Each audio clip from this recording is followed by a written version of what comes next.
Oceano de Amor. Esse título desse gibi me lembra muito música brega. Não sei se vocês têm a mesma impressão que eu. Um Oceano de Amor, gibizinho francês publicado pela Nemo. Bora! O Oceano de Amor foi viabilizado por dois artistas, Wilfred Lupano e Gregory Panaccione, sabendo que o desenhista ele tem uma vasta experiência com animação, com storyboard, e aqui ele foi explorar o campo dos quadrinhos. Teve sucesso? Teve. Ganhou prêmio e os caralho, mas eu tive uma certa travada em algumas partes da leitura, porque quando tem ações muito frenéticas, podemos dizer assim, não dá pra entender muito bem dentro do conceito narrativo dele. Então fica um pouco confuso, você não sabe o que o personagem está fazendo. Acontecem coisas que fica muito assim truncado, né, comparado com uma narrativa sequencial quadrinística e coisa do tipo. Mas fora esses pequenos detalhes assim que permeia, principalmente no começo da obra, depois parece que ele meio que acostuma e faz a parada bonitinha, deu esse estranhamento. Mas todo o gibi funciona muito bem com uma narrativa muda, todo quadrinho é mudo, é sem fala. Os únicos textos que aparecem é justamente a embalagem da sardinha, que eu achei muito estranho, assim, a tradução. Eu sei que deve traduzir, é bom, é importante, mas você sabe que a história se passa tipo numa vila europeia, não sei mais ou menos em que parte assim da Europa, né? Mas há uma vila europeia de pescadores. E assim, nenhum momento há texto no quadrinho, né? Até tem uma cena no começo do gibi que o personagem principal tá ouvindo o rádio, né? A gente não sabe nem o nome dos personagens. Então o pescador que é casado com uma mulher que se veste de doméstica, né? A vila é assim, os homens são pescadores aparentemente, e as mulheres são domésticas, né? Todas as mulheres que aparecem assim numa parte da vila estão vestidas com uma roupa de doméstica, né? E aí no começo da história o personagem principal tá ouvindo a previsão do tempo, e o balão de fala que sai do rádio, ao invés de ter palavras, vem ícones, né? Então vem nuvenzinha com chuva, vento e coisa do tipo. Então ele já sabe que nesse dia vai ter chuva e coisa do tipo, com um detalhe extremamente genial, essa representação gráfica para delimitar som, né? Até porque quadrinho mudo e essa representação gráfica é universal. Todo mundo, em qualquer lugar do mundo, sabe o que isso significa. Isso é muito legal. Então tem essa falta de texto que meio que é quebrada quando o personagem pega a lata de sardinha, tá escrito assim, sardinha, óleo de não sei o que, sardinhas em óleo ou coisa do tipo. E aí chega um momento que aparece muito disso e você fica assim, que estranho, sabe? A tradução parece que te desconecta daquele lugar, porque você sabe que aquilo ali não tem nada a ver com português, com a língua portuguesa ou coisa do tipo, que diferente de outros quadrinhos, quando tem fala e tem a tradução, beleza. Você tá entendendo o que aqueles personagens estão falando, mesmo eles não falando o idioma original que tá escrito ali. Então, por exemplo, o Homem-Aranha não fala em português, isso é óbvio. Mas quando você lê uma história que os personagens estão falando em português, é como se você entendesse o inglês que eles estão falando. Beleza, passa pelo filtro automático de tradução. Perfeito. Mas aqui não tem fala, não tem esse detalhe.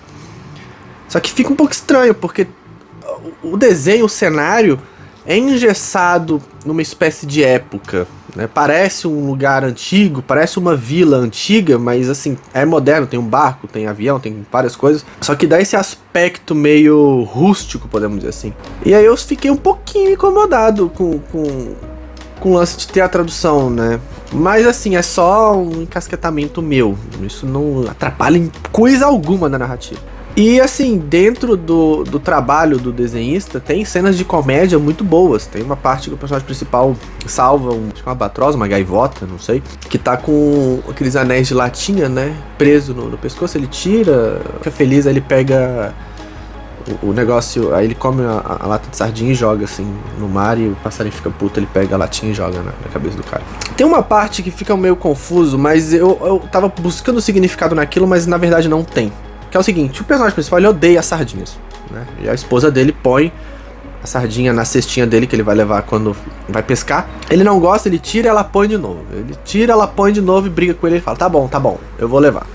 Ele chega no barco, na embarcação, ele pega a lata de sardinha e joga assim com um bocado. Tem várias latas de sardinha, porque ele não come as latas de sardinha, né? Ele vai pescar, volta sem comer. E aí parece que tem algo importante ali na sardinha, que ele não quer comer a sardinha.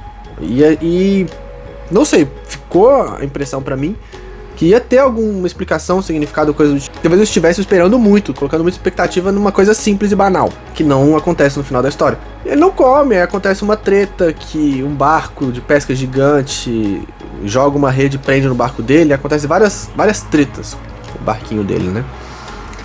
E aí chega um momento que ele tá sem comida e ele tem que comer a sardinha. Ele abre, ele tem muita resistência com a sardinha. Eu achava que sardinha era algo muito precioso pra ele não comia, mas ele descobre que tem aí mostra, né, que ele guarda assim no porão do navio, tem um monte de lata de sardinha. Aí ele come, aí chega um momento que ele é preso, e ele ajuda um cara que tá preso lá, e descobre que esse cara que tava preso faz parte de um grupo de piratas que ataca o barco e tal. E aí os piratas comem a sardinha do cara e tal. Depois ele come a sardinha, né? Então, na verdade, eu só não gosto da sardinha. Não tem nada precioso, nada do tipo. Eu fiquei esperando algo que não veio. Então acho que foi erro meu. Mas aí entra naquela coisa, dá a impressão, narrativamente falando, que tem algo a mais ali que não é explorado. Não sei se eles iam explorar e abandonaram, ou nunca foi o intuito deles de explorar esse rolê. É apenas uma lata de sardinha que ele não gosta, porque talvez ele é um pescador, não gosta de comer nada que envolva frutos do mar, peixe, coisa do tipo. Beleza, massa. Expectativa é um problema. Bem, então é isso. Dei aqui uma opinião sobre o quadrinho. É muito bonito, é um gibi muito bacana, que vale a pena presentear. Não é uma narrativa, assim, absurda que quem nunca teve contato com o quadrinho não vai conseguir ler de forma alguma. Apesar desses embrólios, assim, essas partes meio confusas. Mas, assim, é uma história muito bonita, muda, reviravoltas muito boas, páginas abertas, assim, extremamente cativantes. É uma obra muito bacana. Mas, assim, pra mim, não é a melhor coisa do mundo, mas é uma leitura divertida e muito boa de passar o tempo. Então, se você tiver em algum lugar e precisa passar numa fila de banco, ou algo que demande um certo tempo, é uma leitura muito agradável pra isso. E ela é muito gostosinha de ler, dá uma lufada de otimismo, talvez, dá um quentinho no coração, sabe? Mas fora isso, é uma obra simples e tranquila que vale a pena ler. Não é algo que eu goste muito e falo assim, nossa, melhor gibi que saiu. Não, mas é algo bacana e digno de ser lido, tá bom? Então um beijo pra vocês e até o próximo Gibizinho Lido.